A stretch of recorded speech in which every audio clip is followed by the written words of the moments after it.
It all begins when Gawain experiences a rather rude awakening when water is thrown over his head by his lover, Essel. She alerts him it's Christmas as he grabs her. She drip feeds him his clothes as they start to flirt their way out the bar. She notifies him that she's going to church while he wonders where his boots are.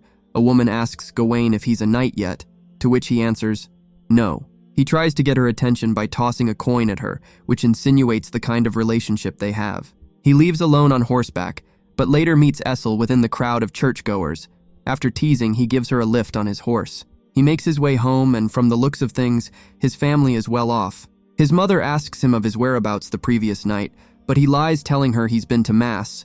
From his smell, she knows better. He enters his room to quickly freshen up and already looks more respectable. He's surprised that his mother has not dressed up for the celebrations. She's not in the mood, so asks her son to go on without her.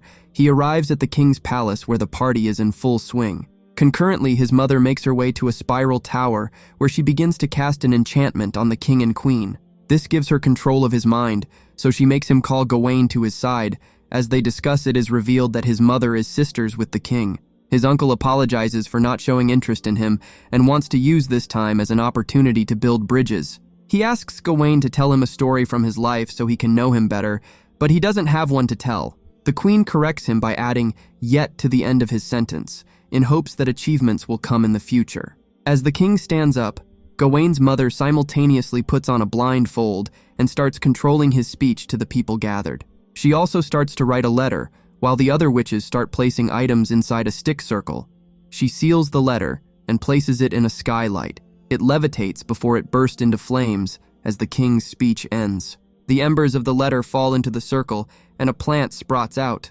The witches summon the Green Knight, and he appears at the palace, opens the hall doors while holding her letter when he enters. The human knights immediately draw their swords ready to attack, but the king halts them. He looks at his spiritual advisor, who shakes his head, but he signals for the Green Knight to approach. The queen grabs the letter. Upon opening it, she's possessed and starts reading the contents of the letter. It proposes a friendly Christmas game. The bravest knight should step up and try and land a blow against the Green Knight. Whomever nicks him claims his axe along with its glory and riches. But the champion must bind themselves to these conditions. If he lands the blow, then he must seek the Green Knight in a year's time, at the Green Chapel 6 nights to the north. There he too will bend the knee and take the same strike in return. With the rules explained, the queen collapses and the letter burns. The floor is left open for someone to take the challenge, but none of the knights step forward. Gawain senses an opportunity to shine and steps forward bravely. The king gives his sword to him, which he uses to lump off the creature's head. Unfortunately for him, the Green Knight gets up and picks its head, reminding him again of the terms and conditions before riding off while laughing. With the ritual complete, his mother collapses with exhaustion. Back in the hall, the silence is broken with a round of applause for Gawain's bravery as the party continues. The axe is stored till the time comes. As the year goes by, word of the incident spreads through the land.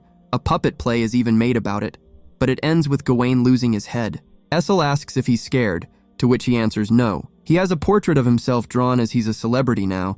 One night he gets into a bar fight when a drunkard tries to make light of him. After his brawl, he makes his way home, but to his surprise, the king is there waiting. As they discuss what he plans to do, the king advises him to go and seek the Green Knight out to complete the game. But he's hesitant at first, as he could be marching to his own death, but the king sees it as a chance for him to achieve greatness. Winter finally comes as he says his final goodbyes to Essel. She asks him if he's willing to marry her, but he doesn't answer. Meanwhile, his mother prepares for his journey by weaving him a girdle imbued with magic. She instructs him to never take it off as it will protect him. On the light side, the church priests also bless some items for him to take. After dressing up, he sets off on his journey. Essel gave him one of her bells as a memento. He holds it when he gets lonely. As he travels, he comes across a recent battlefield covered with corpses. While passing through, he meets a scavenger who comments on him looking like a knight, to which he denies. He informs him that he's just a traveler who's going to the Green Chapel. The scavenger claims to know the place and directs him to follow the yonder stream for 1.5 days. At the end, he will reach his destination. Gawain gives his thanks, but that doesn't feed an empty stomach, so the scavenger requests he shows some monetary gratitude instead. He gives him a coin before heading off. Gawain later finds himself in a wooded area as he moves through. He's confronted by a woman. After they awkwardly exchange greetings, she unsheathes her knife. He tries to reach for his sword, but he's halted by a man at bow point. This gives the duo the chance to close the distance and overpower him to his knees. As he pleads with them, the scavenger from earlier also turns up and starts to mock his cries. The situation finally starts to dawn on him. He has been set up. While his colleagues hold him down, the scavenger takes his girdle. A devastated Gawain asks if there was really a chapel, to which he answers that they are already in it. They strip the noble of all his valuables and tie him up. He watches as they ransack his belongings, breaking his shield. The scavenger takes the Green Knight's axe and takes a few swings before suddenly deciding to complete Gawain's quest for him. He jumps on his horse and races off into the woods. His confused colleague chase after him, leaving the noble man alone. Gawain uses this opportunity to cut himself free with his sword that they left on the floor. He runs through the forest till night falls, and he comes across a cabin in the middle of the woods. I would personally run the other way, but he decides to go in. He explores the place, calling out to its occupants, but gets no response, so he decides to get some rest in one of the beds. I don't know, but this kinda sounds familiar. He is later woken up by a lady who queries him on his reason for sleeping on her bed. He quickly gets up and apologizes profusely, explaining that he thought no one was about and only wanted a place to rest. The lady stops him from leaving, asking if her dad sent him, to which he answers no. He's just a lost traveler. She introduces herself as Winifred and informs him that she too has lost something and requests that he help her find it. Gawain is confused, so tries to touch her to confirm if she's spirit or human, but she berates him, as it's not becoming of a knight to be touching as he pleases. As they proceed to a spring, she explains that she was decapitated when she refused to be taken advantage of by a traveler. He threw her head in the spring, so she wants him to retrieve it. Gawain points out it's already on her body, but she's adamant that it's not. He accepts her request, but wants a reward for his services, but she dismisses it. He dives in and retrieves a human skull. He resurfaces to find her gone, but sees a fox watching him. The noble makes his way back to the cabin to find the lady. However, he finds her headless skeleton in the bed. He drops her head when it turns to a fresh one. It delivers a message from the Green Knight before turning back to a skull. He places the head back on the body, whilst morning light shines through the windows. Gawain notices that the axe has magically appeared in the middle of the room. He grabs it and carries on his journey, taking a stop at some cave systems to rest. While he tries to make a fire, the nobleman spots the fox following him, so throws stones to get rid of the animal. It still lingers around, so he decides to invite it in where they rest together. He carries on with his new traveling partner, until one faithful day, he slips and falls down a cliff. He later finds shelter at another cave with some mushrooms on offer, so he decides to eat it. Soon after, he vomits it back out and starts to hallucinate. He even sees a silhouette of the Green Knight. Day breaks and he makes his way through a marsh and old ruins before coming across a group of giants traversing a valley. Gawain calls out to one for a lift to get to his destination quicker, but the giant rather tries to grab him.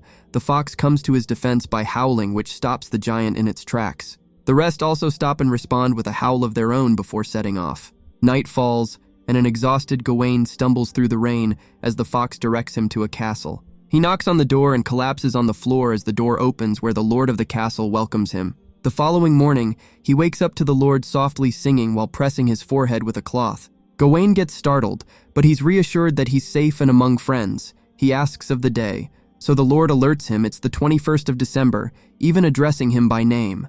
He gets spooked that he knows his name, but the lord claims to know more about him than just his name. As they make their way to breakfast, the lord explains that he will be going hunting, so he tells Gawain to feel free and rest. He introduces him to his lady, but Gawain is immediately taken aback by her beauty, as she looks just like Essel. As they sit to eat, it is apparent that they know his story as it has traveled far and wide. He notifies them that he will eat, then take his leave. The Lord asks him to stay longer since the Green Chapel is less than a day's journey from where he sits. He notices an old woman with a blind fold sitting quietly at the table, which he finds odd but doesn't comment on it. He agrees to leave Christmas morning. The Lord goes on his hunt, leaving him alone with the lady. They have some high-tension moments as they kind of flirt in her library. She asks for him to sit for a portrait, which she paints with the assistance of light. Later, the Lord comes back with a boar for him to take home as a gift. That night, they all sit together over the fire to discuss the Green Knight. Gawain concludes that he's not from their world. The Lord is more interested to know his motivations for going through all of these challenges, to which he answers, honor, and to be seen officially as a knight. One morning, the lady waits beside his bed as he wakes up. She asks him why he didn't come to her chambers the previous night and proceeds to tease him. He realizes that she has a girdle similar with the same magical properties as the one his mother made for him. She claims to have made it herself and asks if he wants it. Gawain gets a bit too excited while trying to retrieve it. She disappointedly looks at him and states that he's not a knight before leaving. He notices that the blindfolded woman was standing there the whole time. Sensing that she's definitely judging, he grabs his things and rushes out the castle. Gawain meets the lord in the woods, who's surprised to see him leaving. He is joined by the fox again on his journey. They reach a canal which signifies the last part of the journey. The fox suddenly steps in front and warns him not to proceed, as only death and sadness awaits. The talking animal tries to dissuade Gawain, but the noble sacks it away before taking the boat to the Green Chapel. He's a bit early, so he sets the axe in front of the Green Knight and waits till the following day. When day breaks, the knight wakes from his slumber and picks up his axe. He reminds Gawain of their agreement. The nobleman confirms and takes the knee, ready to receive the matching blow, but Gawain flinches a couple of times as the Green Knight prepares to strike. He eventually cowers and escapes back to home. Events of his life after his return start to play. He becomes king as a result of his lie that he faced the Green Knight. He later has a child with Essel but takes his son and rejects her. He marries a more suitable bride. Years pass by, and his son dies in battle. He later has a baby girl with his wife. His life story ends with his castle under attack whilst everyone leaves him. As the invaders breach the doors, Gawain removes his girdle, which causes his head to fall off. Turns out, it was a vision of his life if he doesn't take the right path. Realizing his mistake, he removes the girdle, which offers him protection in order to receive the blow in full. The Green Knight commends him for his bravery, finally acknowledging him while stroking his face. He runs his finger across Gawain's neck, saying, "Off with it." That brings the movie to an end.